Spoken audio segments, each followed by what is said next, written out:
বাটা মোটামুটি এই নামটার সাথে আমরা সবাই ওতপ্রোতভাবে জড়িত। আমরা কখনো না কখনো বাটা জুতা ব্যবহার করেছি, সেটা স্কুলে হোক বা অন্য কোনো জায়গাতে হোক। এই বাটা জুতা আমাদের বাংলাদেশের মুক্তিযুদ্ধের সময়ও তার অবদান ছিল কিন্তু অনস্বীকার্য। একজন সাধারণ মুচির ঘরের সন্তান হয়ে মাত্র $320 পুঁজি নিয়ে শুরু করেছিল বাটার কোম্পানি, এবং সেই কোম্পানি আজ পৃথিবী জোড়া বিখ্যাত। বর্তমান সময়ে বাটা পৃথিবীর দ্বিতীয় বৃহত্তম জুতা প্রস্তুতকারক কোম্পানি, এবং 2004 সালে বাটা গিনিজ ওয়ার্ল্ড রেকর্ডে স্থান পায়। বর্তমানে 70-ও বেশি দেশে প্রায় 6,000-এর বেশি আউটলেট নিয়ে প্রতিদিন প্রায় 1 মিলিয়ন জুতা সার্ভ করছে এই বাটা কোম্পানি। পুরো একটা বিদেশি কোম্পানি বাংলাদেশের সাথে এমনভাবে মিশে গেছে, মনে হয় যে এটা একটা বাংলাদেশি কোম্পানি। অনেকেই আপনি যদি বলেন, তারা বলবে যে বাটা একটা দেশি কোম্পানি, কিন্তু আদতে বাটা একটা বিদেশি কোম্পানি, এবং এই দেশের সাথে তা খুব সুন্দরভাবে মিশে গেছে। মানুষজন, জনজীবন এবং আমাদের সংস্কৃতির সাথে খুব ভালোভাবে মিশে গেছে এই বাটা কোম্পানি, যার জন্য বিখ্যাত বিখ্যাত ব্র্যান্ড যেমন অ্যাপেক্স, তারপরে অরিয়ন, লোটো, এত কোম্পানির ভিড়েও বাটা কোম্পানি কিন্তু তাদের শীর্ষস্থান ধরে রেখেছে। তো আজকে আমরা কথা বলবো বাটা কোম্পানির ইতিহাস, বাটা কোম্পানি নিয়ে বেশ কিছু মজার গল্প, তাদের মার্কেটিং স্ট্র্যাটেজি, উপমহাদেশে বাটার আগমন এবং আফ্রিকায় কিভাবে আগমন করলো সেখানে একটা মজার গল্প আছে। তো পুরো ভিডিওটা না টেনে দেখেন, আশা করি বাটা সম্পর্কে অনেক কিছু জানতে পারবেন। So without any further delay, let's get started. Bata কোম্পানির প্রতিষ্ঠাতা টমাস বাটা অস্ট্রো-হাঙ্গরীয় সাম্রাজ্যের জিলিন শহরে, যা বর্তমানে চেক প্রজাতন্ত্র বা চেক রিপাবলিক নামে পরিচিত, এক মুচির পরিবারে জন্মেছিলেন টমাস বাটা। তার ছিল 2 ভাই এবং 1 বোন। তার পরিবার জুতো সেলাই করত।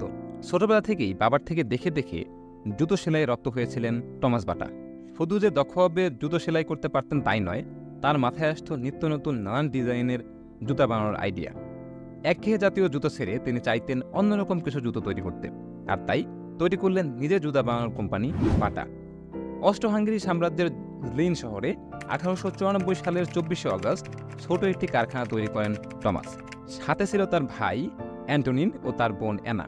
তাদের প্রথম কারখানার নাম রাখা হয় T&A বাটা। কারখানা প্রতিষ্ঠা হলেও প্রথম দিকে কর্মচারী রাখার সামর্থ্য তাদের ছিল না। নিজেই জুতো সেলাই করতেন টমাস সাহেব। উৎপাদন অল্প, তবে জুতো বেশ টেকসই।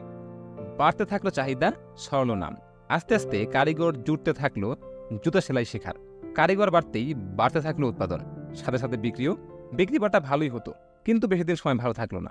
1895 সালে টমাস সাহেবের ভাই অ্যান্টোনিও চাকরি পেয়ে চলে যান এবং বিয়ে হয়ে যায় তার বোন এনার। টমাস পুরো একা হয়ে যান, কিন্তু তারপরেও সে উৎসাহ হারায় না। কিভাবে T&A বাটার ব্যবসায় আবারও লাভ আনা যায় সেই চিন্তা করতে লাগলেন। ওই সময় বাটা অনেক টেকসই এবং সুন্দর হওয়ার জন্য একটা বিশাল মার্কেট দখল করে নেয়, কিন্তু পশ্চিমা বিশ্বের সাথে তারা পেরে উঠতেছিল না, কারণ ওইখানে তারা মেশিন দিয়ে জুতা তৈরি করত, অনেক সুন্দর সুন্দর ডিজাইন তৈরি করতে পারত। এই জন্য 1904 সাল নাগাদ টমাস আমেরিকা সহ বিভিন্ন দেশে ঘুরে ঘুরে কীভাবে মেশিন দিয়ে জুতা তৈরি করতে হয় এবং আধুনিক জুতা তৈরি করতে হয় সেই জিনিসটা শিখলেন, এবং সেটা নিজের কোম্পানিতে ব্যবহার করলেন, এবং সেগুলো বানিয়ে কম দামে বাজারে বিক্রি করা শুরু করলেন। একসময় তাদের কোম্পানিটা একটা হিউজ সেল এখান থেকে প্রতি মাসে নিয়ে আসতে পারতেছিল, এবং কোম্পানির নাম খুব দ্রুত চারদিকে ছড়িয়ে পড়া শুরু করলো। তো যখন বাটা কোম্পানি প্রচুর নাম কামানো শুরু করলো, তারপরে প্রথম বিশ্বযুদ্ধের সময় সেনাবাহিনীদের জুতো বানানোর জন্য তাদেরকে অর্ডার করা হয়, এবং সেই সময় থেকেই বাটা কোম্পানি একটা বিশাল পরিমাণ নাম অর্জন করে এবং টাকা পয়সা ইনকাম করা শুরু করে। তাদের কোম্পানির অবস্থান আগের থেকে বহুগুণ বেড়ে যায়। তো শুনলেন বাটার ইতিহাস। এইবার একটা মজার ঘটনা আপনাদের সাথে শেয়ার করি। সেটা হচ্ছে যে তখন বাটা মোটামুটি প্রায় অনেকগুলো দেশে প্রতিষ্ঠিত। সেখানকার মানুষজন বাটা জুতা খুবই পছন্দ করে, কিন্তু আফ্রিকায় বাটা জুতার মার্কেট তখন ছিল না, বা বলতে গেলে আফ্রিকার মানুষজন তখন জুতা পরতই না, তারা খালি পায়ে চলাটাকেই বেশি প্রাধান্য দিত। তো সেই সময় বাটা চিন্তা করলো যে না, আমরা এখন শুধুমাত্র এইসব দেশেই না, আফ্রিকাতে আমাদের একটা মার্কেট ধরবো।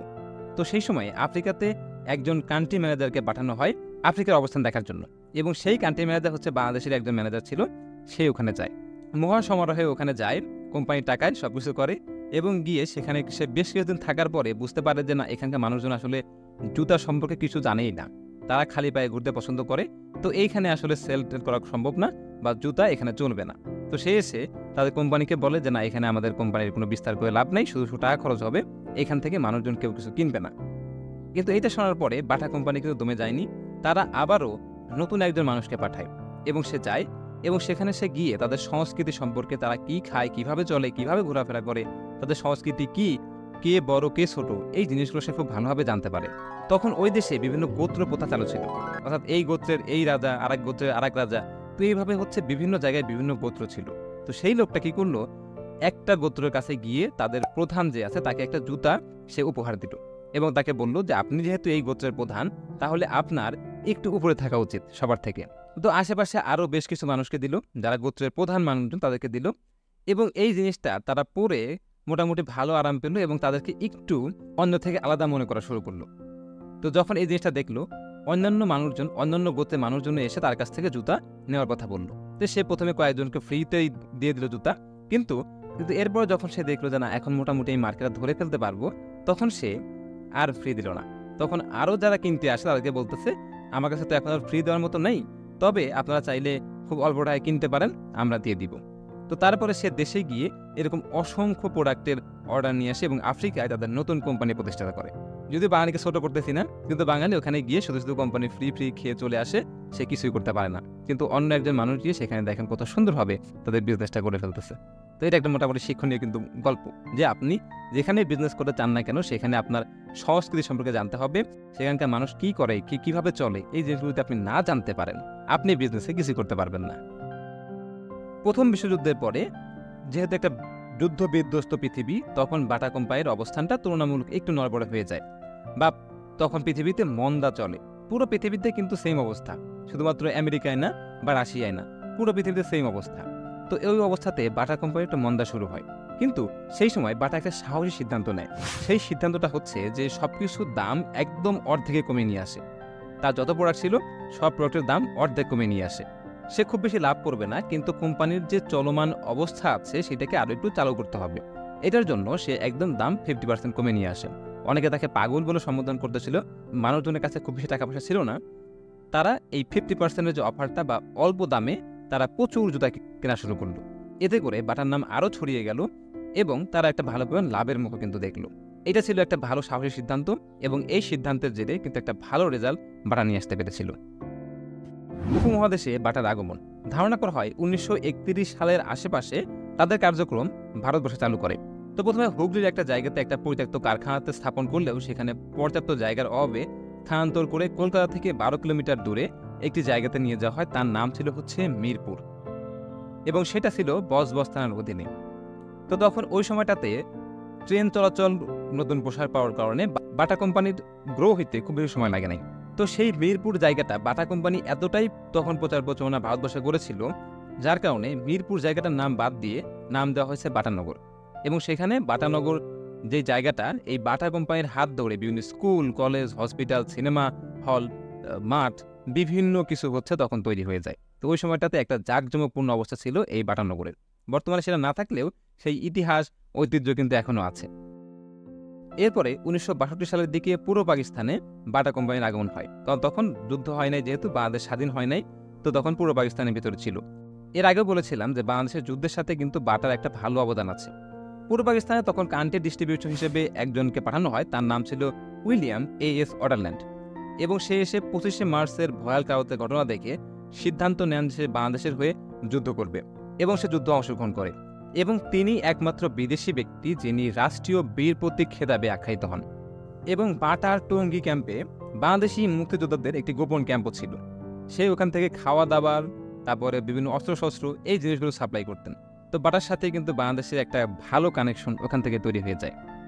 বাটার একটা মজার বিজ্ঞাপন শেয়ার করি, সেটা হচ্ছে যে ধনুষ টঙ্কার হইতে সাবধান, সামান্য ক্ষত হইতে মৃত্যু হইতে পারে, জুতা পরুন। ওই সময়টাতে ধনুষ টঙ্কার খুব ভালোভাবে আক্রমণ করেছিল, এই জন্য তারা বিজ্ঞাপন প্রচারণা করায় যে আপনি যদি জুতা না পরেন তাহলে আপনি হয়তো কোনো একটা জিনিসের সাথে আপনার পা কেটে যেতে পারে এবং সেখান থেকে ধনুষ টঙ্কার হয়ে আপনার মৃত্যু পর্যন্ত হয়ে যেতে পারে।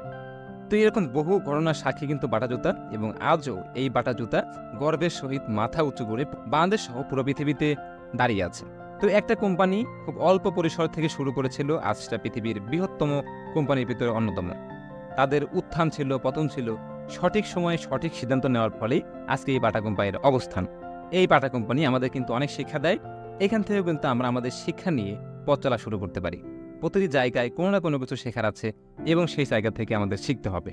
আপনার কাছে বাটা জুতা কেমন লাগে অবশ্যই কমেন্ট বক্সে জানাবেন। বাটা জুতা আপনি পড়েছেন কিনা সেটাও জানাবেন।